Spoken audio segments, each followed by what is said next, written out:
Eu ouvi o som da cachoeira e me pus de sentinela estudar. Eu ouvi o som da cachoeira e me pus de sentinela estudar.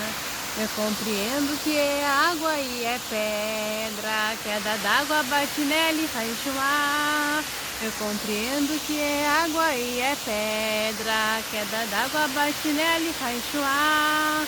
Logo aí corrijo meu pensamento, com a Deus em mim mesma perguntar.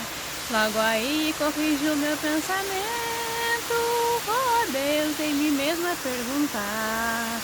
Tantas coisas foram feitas e ainda hoje são existentes para mim acreditar.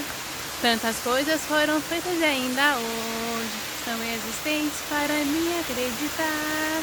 Para mim essa é uma lição, naturalmente como Deus pode mostrar. Para mim esta é uma lição, naturalmente como Deus pode mostrar. É uma força na minha compreensão e no meu estudo para poder me formar. É uma força na minha compreensão e no meu estudo para poder me formar. Eu já disse e muitos já ouviram, neste mundo estou fazendo meu estudo. Eu já disse e muitos já ouviram, neste mundo estou fazendo meu estudo. Vou conhecer da natureza seres fortes e o mais forte para ser o meu escudo. Vou conhecer da natureza seres fortes e o mais forte para ser o meu escudo.